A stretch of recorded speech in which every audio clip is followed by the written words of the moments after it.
I can still picture the day Jack strolled into my life like it was just yesterday. I was in a tiny cafe, sipping on their cheapest coffee and trying to sort out my thoughts. Then he walked in, looking like he stepped out of a movie scene. No fancy lights or music, just the jingle of the doorbell and the smell of stale coffee mingled with his aftershave. "Mind if I sit here?" he asked, flashing me a charming smile and pointing to the empty chair across from me. "Go ahead," I said, trying to play it cool despite my surprise at his sudden appearance. We hit it off right away, like two peas in a pod. We had the same interests, from binge-watching cheesy TV shows to arguing over the best pizza topping, pineapple, no doubt. Soon, we were serious about each other, not just casually hanging out. It felt like we had known each other forever. And before we knew it, marriage was on the table. But then came the tough part. Let me tell you, his parents were a handful. Meeting them for the first time was like stepping into a lion's den with a juicy steak strapped to my back. They had this way of smiling while silently judging you, deciding if you were up to par or not. "You're the one Jack can't stop talking about, huh?" his mom said, her tone more frosty than friendly. "Yep, that's me," I replied, trying my best not to let her intimidating aura get under my skin. His parents wasted no time in expressing their desire for us to sign a prenup. I wasn't interested in their money, but their approach left a sour taste in my mouth. "I'll sign your prenup," I told them. "But here's the catch. If one of us cheats, the cheater owes $200,000. Jack looked stunned, like I'd slapped him with a wet fish.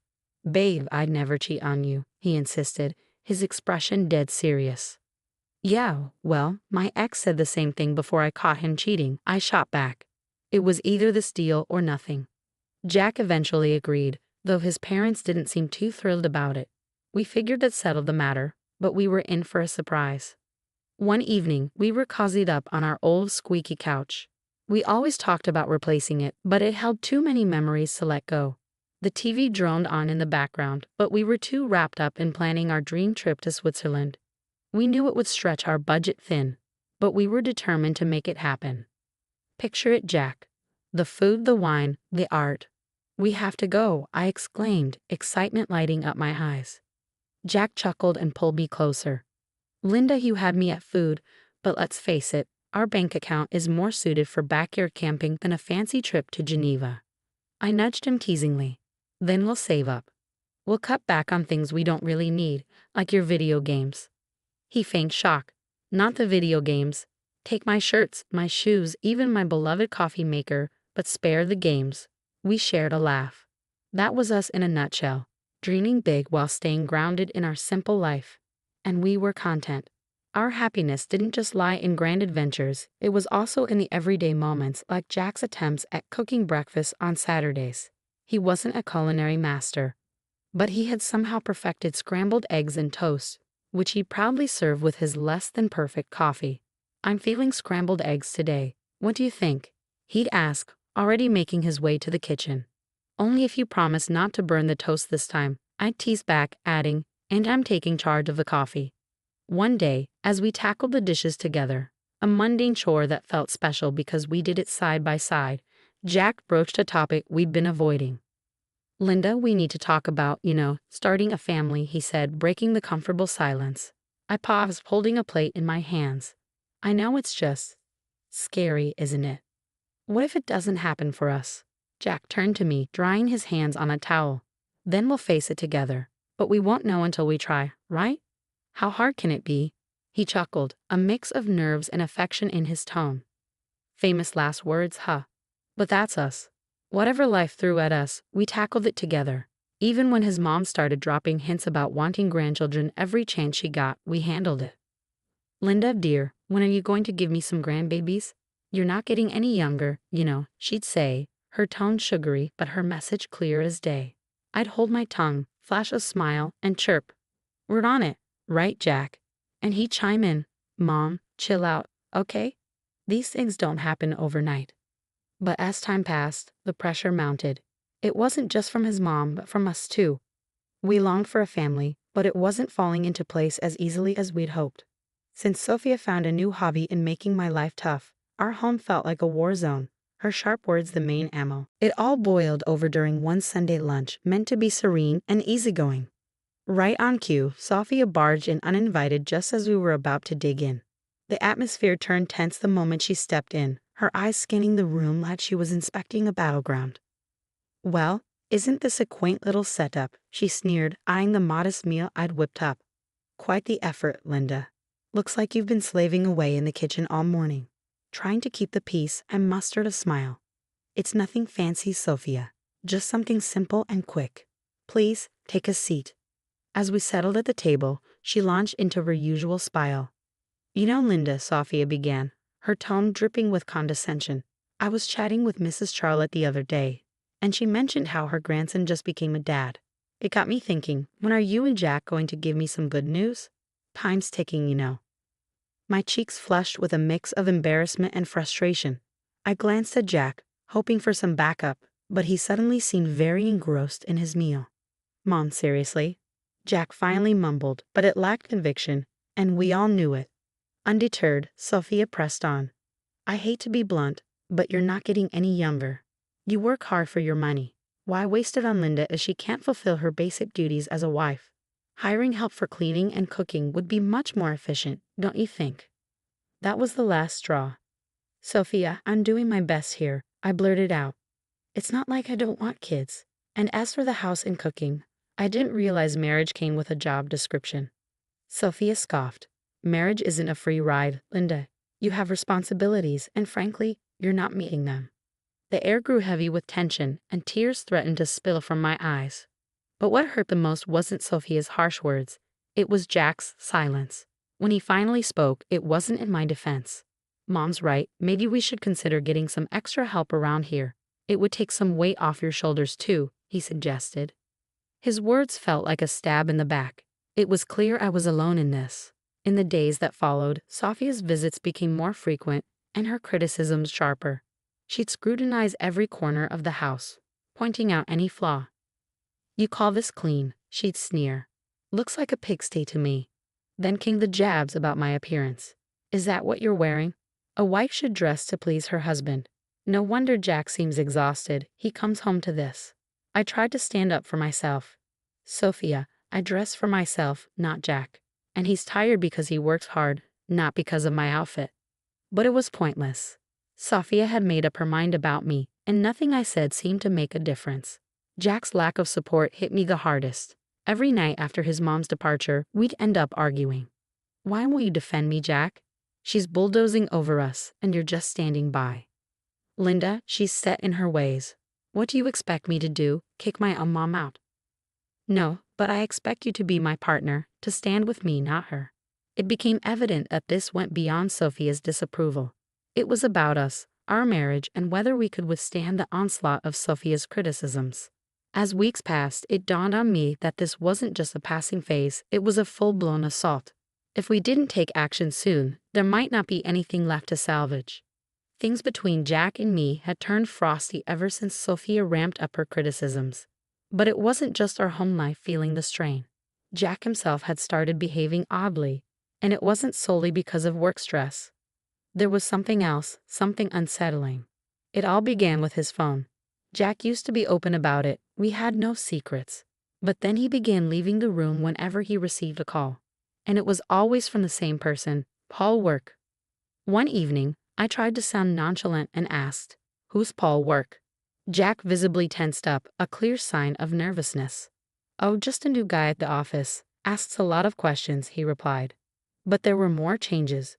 Jack, who never cared much about fashion, suddenly started paying attention to his appearance. The graphic tees and worn-out jeans disappeared, replaced by crisp shirts, slacks, and even cologne. "Since when did you start smelling like a department store?" I teased one morning, watching him style his hair differently. He just smirked. "Can't a guy mix things up every once in a while? No harm in that, right?" Then there were the late nights at work, becoming more frequent. "Another long one, babe," he texted. "Sorry, this project is a killer.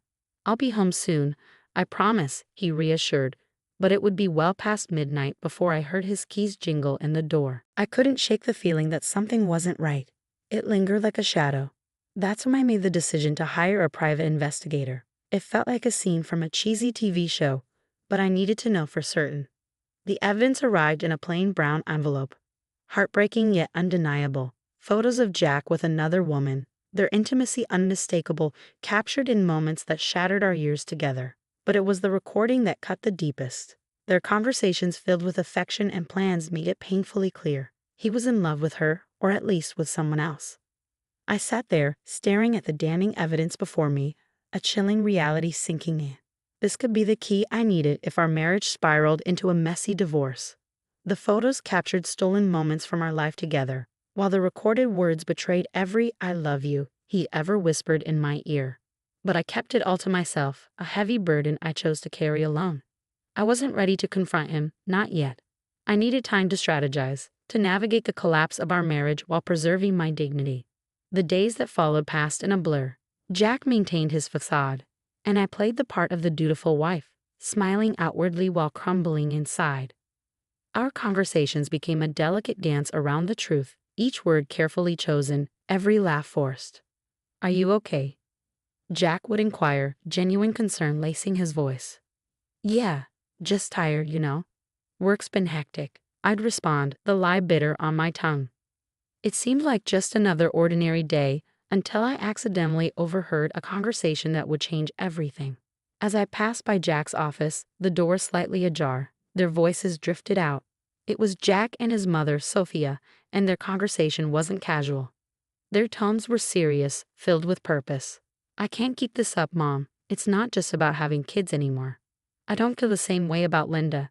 It's like we're living together as strangers, not as a married couple," Jack admitted, his voice heavy with exhaustion. Sophia's reply was cutting. "Well, can you blame yourself? She hasn't given you a child. And what else has she really brought to this marriage? But let's not be hasty. My 65th birthday is approaching, and we wouldn't want to miss out on a generous gift from her, would we?" Her cynicism felt like a stab in the heart. They were using me, planning to keep me around just long enough to benefit from a lavish birthday present before discarding me. "Exactly, dear. Just a bit longer," Sophia affirmed, her words dripping with malice. I stood there, stunned and furious. They were plotting to push me out of the family as effortlessly as crossing off an item on a shopping list. The pain ran deep, but it fueled a burning desire for vengeance within me. They thought they could manipulate me and discard me at their convenience. I was determined to prove that I wasn't just a pawn in their twisted game. A few days later, we gathered for a family dinner that felt more like a scripted performance than a meal. Sophia brought up her impending birthday with a smile that made my stomach churn. Leaning in, she asked, "So, Linda dear, what do you have planned for my birthday? Something special, I hope." I met her gaze calmly. "Actually, Sophia, I've been thinking of arranging a dinner at the city's most luxurious restaurant, an unforgettable evening." Her eyes gleamed with anticipation, and she exchanged a satisfied glance with Jack.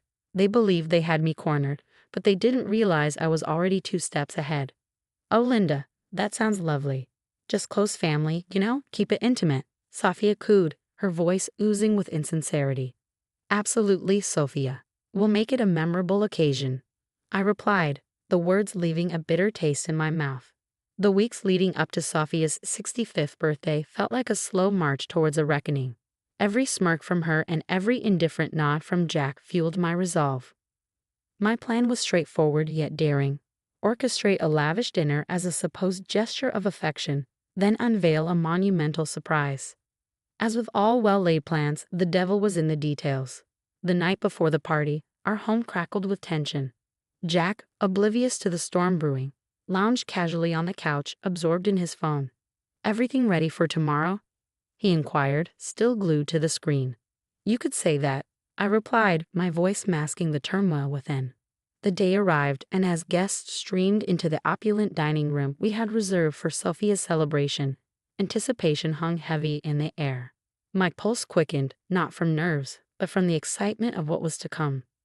Sophia, relishing the spotlight, luxuriated in the grandeur of her surroundings. "Oh, Linda, you've truly outdone yourself. This place is divine," she proclaimed loudly enough for neighboring tables to hear. As we settled in, the evening unfolded with a peculiar cheer typical of family gatherings. Laughter rang out, stories were shared.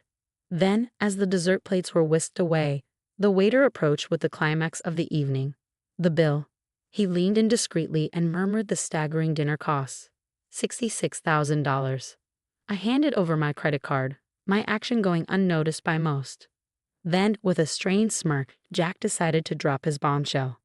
Linda, it's time for the truth. I'm done with this, with us. I want a divorce. His words hung heavily in the air, suffocating the room.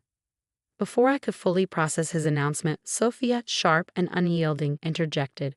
Well then, now that's up in the open, it's best you leave, Linda. Tonight is about family, and well, you're no longer part of ours. The room fell into a hushed silence, every gaze fixed on me, awaiting my response. But I refused to crumble. With a composure I didn't truly feel, I rose from my seat, nodded, and departed without a word. The chill of the night air slapped against my skin as I made my way home, the weight of finality crashing over me in waves. By the time I reached Arno's apartment, I had a plan. I gathered my essentials, my numbness morphing into steely determination. This was the end of one chapter and the beginning of another. As I sealed my last suitcase, my phone buzzed incessantly. Initially, I ignored it, but curiosity got the better of me, and Sophia's voice erupted from the other end. Linda, the payment didn't go through. You need to fix this right away, Sophia's voice demanded. The irony was bittersweet. In my preparations, I had blocked access to the shared account, anticipating it would be Jack's first move. Oh, Sophia, what a shame. But since I'm no longer considered part of the family, as you've made abundantly clear, I'm afraid you'll have to handle this matter on your own. Her indignation crackled through the phone, but it was a symphony to my ears. The ensuing chaos was a fitting conclusion to the charade my marriage had become. I heard tales of the restaurant staff demanding payment, Sophia's escalating fits, and eventually the police being called to defuse the situation she had incited. In the end, it was Jack and his kin who scrambled to settle the bill. A poetic retribution for the betrayal and indignity they had subjected me to. The morning after the dinner felt like emerging from a tempest. Armed with my plan, my determination, and a stack of divorce papers in hand, I returned to what once was our shared abode for the final time. The atmosphere was tense, palpable, as if it could be sliced with a blade. Jack and Sophia stood there, seemingly embroiled in a heated exchange. Their animosity toward me seemed to merge into a unified front of fury upon my arrival. You've got some nerve showing your face here after last night, Jack spat, his features twisted in a mixture of anger and disbelief. Quick to echo his sentiment, Sophia hurled her own barbs. Ingrate, you've brought shame upon us in front of the entire city. Do you comprehend the humiliation of having the police summoned on account of your actions? People were laughing, filming. I met their fury with a composure I hardly felt. Shame? Is that your primary concern right now? I retorted, tossing the divorce papers onto the table, placing the incriminating photos of Jack's infidelity atop them. Perhaps you should direct your attention to this instead. Jack's complexion drained of color as he picked up the damning photographs, with his mother looming over his shoulder. Their rage dissolved into shock, then morphed into panic as they comprehended the gravity of the situation. And let's not overlook the prenup, shall we? I pressed on, my voice unwavering. You stray, you pay, precisely $200,000. Sophia's features contorted into a snarl. You wouldn't dare. You can't do this to us. Oh, but I can, and I will, I retorted, my voice devoid of warmth, resolute in my decision. Recognizing the gravity of the situation, Jack altered his approach. Please, let's discuss this. We can find a solution. I couldn't suppress a bitter, mirthless laugh. Find a solution? You think a few words can undo everything? No, Jack, it's over. Sophia, ever the master manipulator, attempted to soften her stance, her tone dripping with false concern. Linda, darling, think about what you're doing. This will destroy us. That ship has sailed, Sophia. You should have considered that before. Their pleas shifted to desperate entreaties, their words a frantic attempt to salvage whatever remained. But my mind was resolute. I was done playing the victim, done with their deceit and manipulation.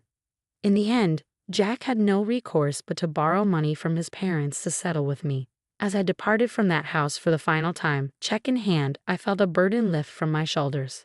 After all that transpired, I was finally liberated. I used the money from Jack to secure a down payment on a modest yet snug abode of my own. It's remarkable how much tranquility you can find in a residence that's solely yours, where each nook feels like a sanctuary away from the tumult of the past. Life is calmer now, And I wouldn't have it any other way. I have a job that keeps me occupied, amiable neighbors who offer nods and smiles, and a petite garden that's entirely mine to tend to. Occasionally, I catch wind of gossip concerning Jack and Sophia. Just the other day, while grabbing coffee from the local spot frequented by the community, I bumped into an acquaintance from the old neighborhood. After some polite chit-chat, they leaned in, lowering their voice, and whispered, "Hey, have you heard the latest scoop about your ex and his mom?" Their eyes gleamed with intrigue. I arched an eyebrow, intrigued yet detached. "Can't say that I have." "Do share." They seemed to relish divulging the news. Apparently, Sophia isn't too thrilled with Jack's new girlfriend. Rumor has it they're quarreling like there's no tomorrow. Puts your situation in a whole new light.